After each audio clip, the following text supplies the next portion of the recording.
இந்த வீட்ல இதுதான் உனக்கான இருப்பிடம். வாழ போற உன்னோட இடம். அந்த வீட்டு மருமகளா எல்லா உரிமையோடையும் நீ எல்லாம் நல்லபடியா நடக்கும் தமிழ். இந்த இடத்த பங்கு போடுறதுக்காக தான் ஒரு துடியா துடிச்சேன். உனக்கு போட்டியா வர போறது இல்ல.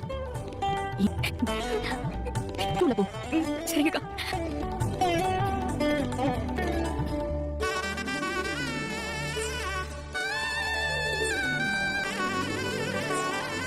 சரி,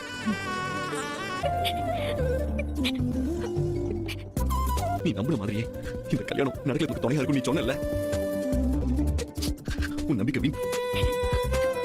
நீங்களும் சரியான நேரத்துக்கு துப்பு துளைக்கு கண்டுபிடிச்சு விதிப்படி எல்லாம் நடக்கட்டும் இருக்காங்க. அதுக்கான பலன் தான் இது. அதுக்கு நீ மட்டும் என் மனசுல நம்பிக்கையை விதைக்காம இருந்ததுனா என் மனசுலயும் சரி மத்தவங்க மனசுலயும் சரி நீ எல்லாரையும் நம்ப வச்சது. அப்படி பார்க்கும்போது அதையும் தாண்டி உன் வயித்துல என் மகளா வளர என் அம்மாவோட ஆசை தமிழ். நான் சொல்றேன், என் மனசுல இருந்து எல்லாம் தமிழ நான் உன்னை மனசார காதலிக்கிறேன். நான் தொலைச்சை தெரிஞ்சுட்டு இருந்தேன். ஆனா இன்னைக்கு இழந்த ஒருத்தன் மறுபடியும் இந்த உலகத்தை பார்க்கும்போது அம்புட்டு சந்தோஷமா இருக்காங்க. நீதான்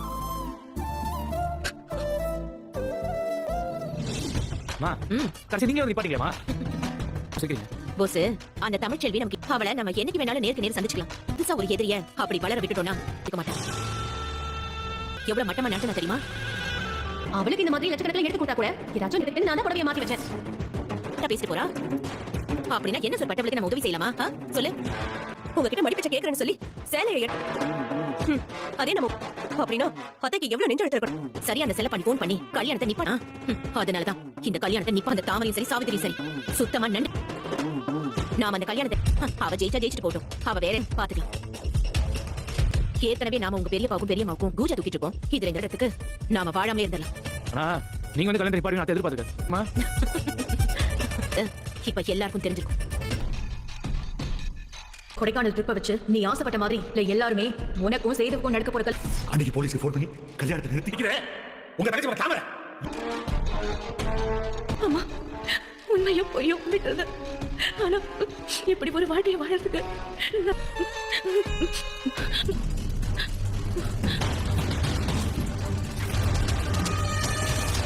அப்படின்னா இதை குடிச்சா நம்ம கண்டிப்பா உயிரோட இருக்க மாட்டோம்.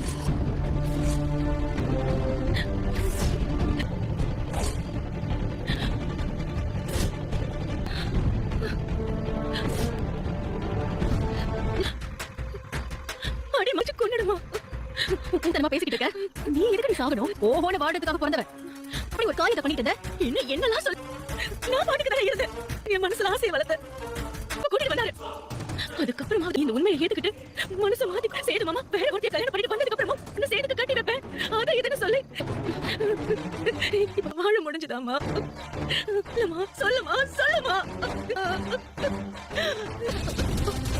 இனிமே நான் உயிருக்கு நிறைவேறாத ஆசையோட சாகத்தின் மேல் பேசிட்டு இருக்காரு. நீ இருக்கியா? பின்ன என்ன ஏண்டி இப்ப எதை வச்சு சேது உனக்கு எடுத்துட்டான்னு நீயும் நானும் ஏதோ ஒரு கல்யாணத்தை நிறுத்த நீ சேது உனக்கு எடுக்கலங்கிறது இன்னும் நிரூபணம் ஆகல. அப்படி இருக்கிறப்ப நீ எதுக்கு பயப்படுற? நீ போலீஸ்க்கு போன் பண்ணங்கிற காரணத்துக்காக ஆனா சொல்லவே முடியாது. நான் அப்புறம் என் சொல்ல வரும். ஓஹோ நிறுத்தி சந்தி சிரிக்காம விட மாட்டேன். கிளர்ச்சியையும் புரட்சியையும் உண்டாக்குறா இல்லையான்னு நான் சொல்றேன். நீ கவலைப்படாம இரு. இது இந்த சாவித்திரியோட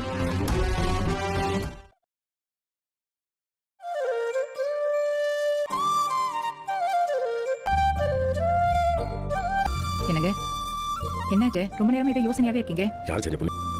சேதுவும் சரி தமிழ்ச்செல்வியும் சரி நான் தாலி கட்ட மாட்டேன். அவ பிடிவாதமா இருந்தா என்ன பண்ண முடியுமா? அவ செஞ்சுட்டான். ஒரு வேலை இது நடந்ததா கொஞ்சம் யோசிச்சு பாரு. அதுக்கப்புறம் நம்மளால எதுவுமே சரி பண்ண முடியாம போயிருக்கும். உண்மைதாங்க. நீங்க இந்த ஊருக்கு செய்யற நல்ல எப்படியோ கடைசியில எல்லாம் நல்லதா முடிஞ்சதேன்னு நீங்க எதுவும் மனசை போட்டு குழப்பிக்காதீங்க. மோகனா, மோகனா, நீயும் ரசங்கம் தூங்காம இருந்தீங்கன்னா உங்ககிட்ட கொஞ்சம் பிரசங்கம். ஏதோ இந்த குடும்ப நாளா நீ யார் மேல எல்லாம் கோவமா இருந்தியோ அதே மாதிரி உன்னை பெத்த தாய் இது நாள் முதல் தடவையா எனக்கு ஒண்ணு உன்கிட்ட இருந்து நீ மன்னிப்பியா?